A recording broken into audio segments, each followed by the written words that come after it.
আসসালামু আলাইকুম। আমার ভালোবাসার প্রিয় দর্শকবৃন্দ, আপনাদের সবাইকে আমার এই ব্লগে অনেক অনেক শুভেচ্ছা ও স্বাগতম। আজকে আমি যে টপিকটা নিয়ে কথা বলবো সেটা হচ্ছে আমাদের দেশের শিক্ষা ব্যবস্থা। আমাদের দেশের শিক্ষা ব্যবস্থায় যে পরিমাণে গুণে ধরেছে, আমাদের শিক্ষা ব্যবস্থা যে পরিমাণে ক্ষতিগ্রস্ত হয়েছে, এই শিক্ষা ব্যবস্থা যদি উন্নয়ন ঘটানো সম্ভব না হয় তাহলে কিন্তু আমাদের দেশ, আমাদের জেনারেশন এরা কিন্তু ভোগান্তিতে পড়ে যাবে। আপনারা খেয়াল করলে দেখতে পাবেন যে আমাদের মাধ্যমিকের যে পাঠ্যপুস্তকগুলো আছে, এই সমস্ত পাঠ্যপুস্তকে যারা শিক্ষার্থী এদের যদি জিজ্ঞাসা করা হয় যে তোমরা পড়তে বসো না কেন, তারা বলে যে আমাদের বই পড়া নাই। অথচ আমরা দেখেছি, আমরা যখন ছাত্র ছিলাম, পড়তে পড়তে কখন যে সকাল হতো রাত হতো সকাল, বোঝার কোনো অবকাশ থাকতো না।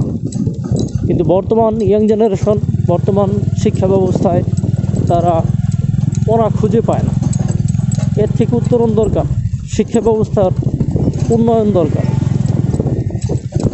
এবং আমার যেটা মনে হয় যে এই যে ডিজিটালাইজেশন, এই ডিজিটালাইজেশনের অতীব প্রভাবের কারণে আমাদের সোনার সন্তানেরা এরা শিক্ষা থেকে নিজেদেরকে দূরে রাখতেছে। ইন্টারনেট অ্যাভেলেবল হওয়াতে তাদের পাঠ্যপুস্তকের দিকে মন উঠে গেছে এবং তারা প্রযুক্তি নির্ভর হতে শুরু করেছে। তাদের ভিতরে জ্ঞানের যথেষ্ট অভাব আমরা পরিলক্ষিত করতে পারি।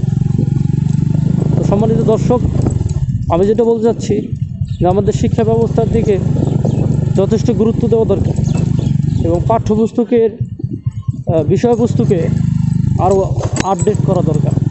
যদি পাঠ্যপুস্তকের বিষয়বস্তুকে আপডেট করা না হয় তাহলে আমাদের এই সন্তানদের, আমাদের এই শিক্ষার্থীদের শিক্ষামুখী করা সম্ভব হবে না।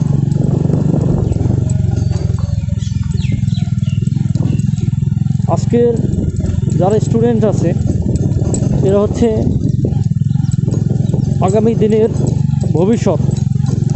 এরা যদি বিপদগামী হয়ে যায় তাহলে কিন্তু আগামী জেনারেশনটা ভালো হবে না, খুবই খারাপ হবে। এদেরকে অবশ্যই